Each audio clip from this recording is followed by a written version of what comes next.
Hi friends, welcome back to God's Garden Bench. My name is Jenny. In this video, we're going to be garden planning part 2. In the part 1, we were primarily planning the arbor garden, which is the one right up here by my house.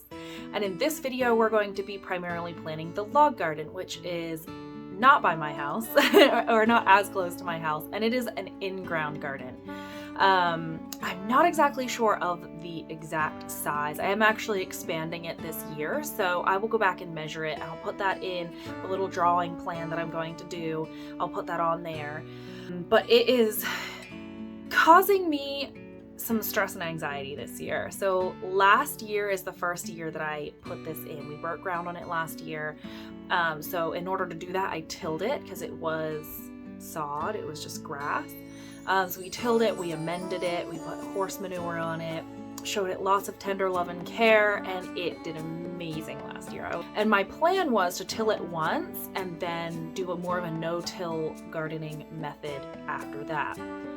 But I put the chickens on it over the winter, which I still think is a great idea, but I didn't consider how I was going to move their heavy coop off of the garden space without a machine. So we needed to use the tractor, and the tractor had to drive on the garden in order to get the coop off of the garden. So I'm going to till that space again this year, which is not ideal and it is not what I had planned, but I'm going to do it because it is going to make it the easiest to plant in this year, and then I will not be putting the chicken coop on it again next winter. I did go ahead and till it, and it was made hard because I had already mulched it. I had already put a layer of straw on it and let the chickens peck through it and spread it all out. So tilling it was a bit of a bear, and I will not be doing it again in that way. I'm going to be doing a little sketch of how the garden is laid out and writing on it just the way that I did in the part 1 for the arbor garden. Show you like where I plan to plant everything as well. I have my seeds that I plan on putting in that garden space, as well as some new seeds that I got that are going to be going up here in the arbor garden as well. But I figure, who doesn't love seeing seeds on a video? I do. So I figured I would share the love and show you what new fun things that I have. As well as you're going to see me doing some measuring and figuring out the log garden. Like I said, it's kind of fighting me this year, but I'm trying to learn how to be okay with that and to kind of go with the flow of that, because I've had in my mind of how it was going to work all winter, and even really the later part of last summer, I was already kind of rolling into, okay, what am I going to do next spring for this garden space? So I'm trying not to be overwhelmed by that space right now, not working the way that I had originally thought that it was going to. I also have the ducks that are still on the log garden space, just tucked into one corner. But as I'm planting it, because I do have some plants in it now, and I will show you that as well, I'm realizing just how much square footage they're taking up on that space. Now, the reason that they're still there is because she has nested. She's actually made a nest, and she's laid, I think I counted 13 eggs, maybe 14 eggs, in the nest, and she's sitting on them and she's caring for them. And I don't want to disrupt her in order to move her off of that space. I don't think that I'm going to do rows. Actually, I know I'm not going to be doing rows for some of the stuff that I've planted in the log garden right now. I found a really good price on some little plant starts. I think I have cabbages, a couple different kinds of cabbages. I have some broccoli. I have some Brussels sprouts. And so I've already established them, or I've planted them in that garden space. And I tilled it so it's all nice and fluffy. I say nice and fluffy, as nice and fluffy as it can be. And then I put 2 rods at either end with a string, and I planted along that line. I did measure to see, measure how many rows and how far apart the rows are going to be and how large I want my walkways. But ideally, I would have hilled them up into beds, like, just a couple inches. But I did not have the time and I did not have the energy in order to do that for that whole garden space. So I decided to be a little bit of a rebel this year, and I hope that I do not regret that decision, but we shall see. It might end up to be like the best decision that I've made, and I might want to do that every year after. So I'm hoping. I'm a bit of a rule follower, and oftentimes the rules say when you have an in-ground garden, you mound it up and then you plant in the mounds. So I'm a little bit out of my comfort zone saying, you know what, I'm not going to mound it up. I'm just going to plant them right in the tilled soil. So stay tuned to see if my rebel spirit does me well or bites me. Okay, so here's the sketch of my log garden. So it's one big square. I actually just added onto it and did all of this. Before it was more of an L, so if you go back and look at from last year, it's going to look like an L. So I'm going to do 5 rows. I'm going to do 2 feet between the rows, so 2 feet walkways, 2 foot walkways, and 2 foot beds. So that's my plan.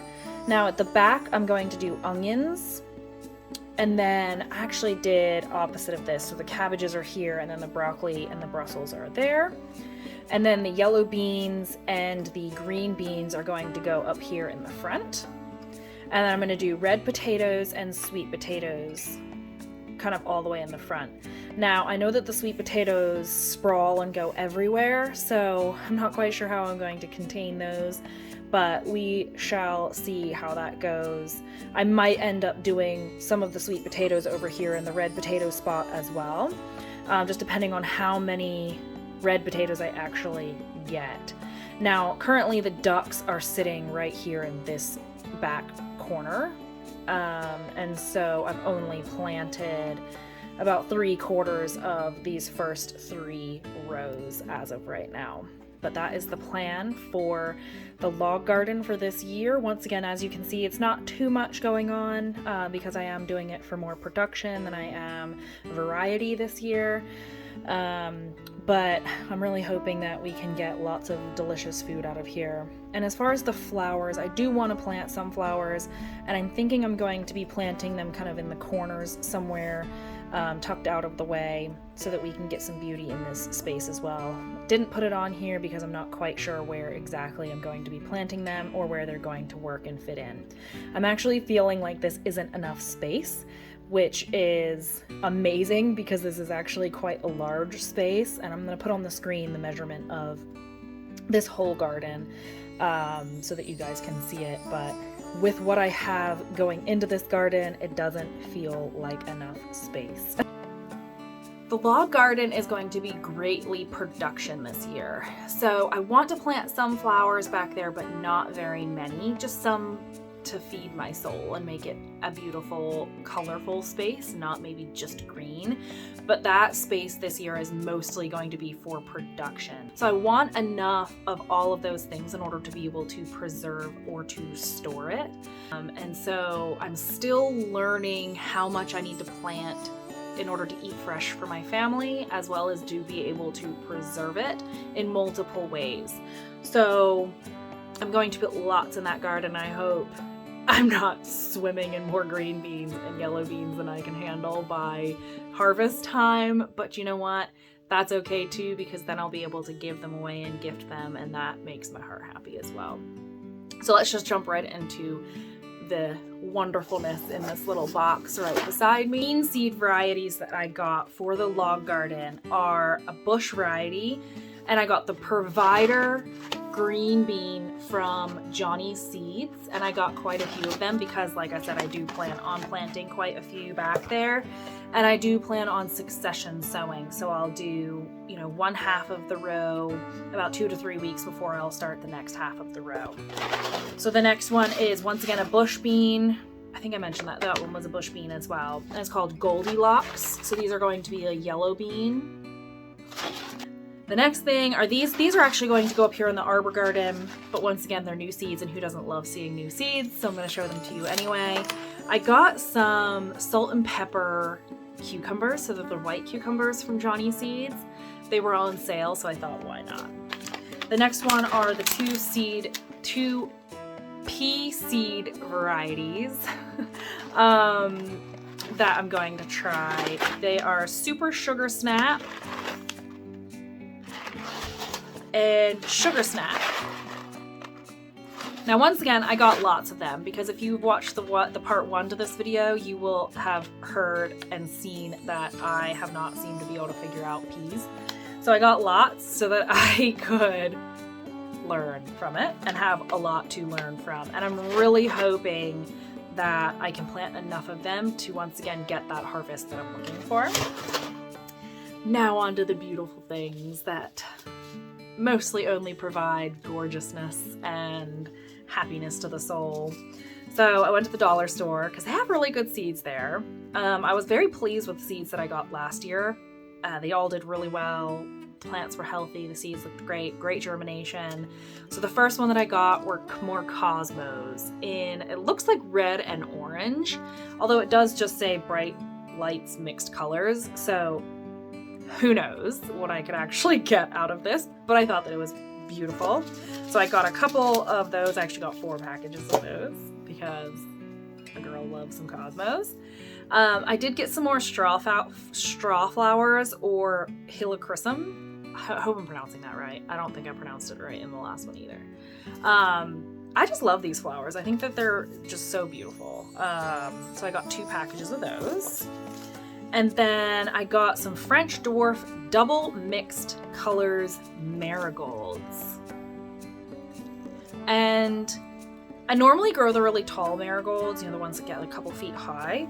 But then my sister-in-law actually did a little, she went to the dollar store and got some seeds and planted them and gave them to me in little cups. And they were so beautiful. And so I got some more this year and I'm hoping that I can recreate that. And I hope that I can get the same type that she got from last year. Now, I got some more from Baker Creek and I'm really excited about these just because they look really beautiful. The double Dutch Rose Cosmos. I mean, look at that. Isn't that so beautiful? Oh, I just cannot wait. So we have those. And then once again, if you watch the part 1 of this video series, you will have seen that chamomile is one of those hard ones for me to grow. Or maybe I didn't talk about that. Chamomile has been one of the ones that has been really hard for me to grow. Other people say, oh, chamomile grows like a weed in my garden. Once I plant it once, I can't get rid of it and it just comes back year over year. I have not had that experience, which is very frustrating because I love chamomile. I would absolutely love to have tons of chamomile, more than I can handle. But it has not been my experience. So I'm gonna try this other type or variety and see if it works any better for me. And I also just think that it's absolutely beautiful and looks like little sunflowers. So who doesn't absolutely love that? Kelway Golden Chamomile. So it still says that it's prolific, it's an annual in my zone. So hopefully we'll have lots of chamomile. Now this one is Lemon Basil. I absolutely love this stuff. Last year was the first year that I planted it and it was amazing. It tastes amazing, it smells amazing, it's a beautiful green leaf foliage filled plant. It's just wonderful and it's really good to season stuff with as well. And then they send you a free seed packet, which this year they sent me the Merlot lettuce, which is really nice. It's really nice to get free seed packets. So that is all the seeds that I have for now. I'm still waiting on my onion sets to come in, although I did get some red onion sets from my seed store the other day. I got way more than I needed. I don't know what I'm gonna do with them all. As well as I'm waiting for my seed potatoes to come in. I got some red seed potatoes and I'm not remembering the type. But I'll show you guys a little clip when they do actually come in. And then probably planting them I'll do a video on as well. And then I have sweet potato slips coming as well.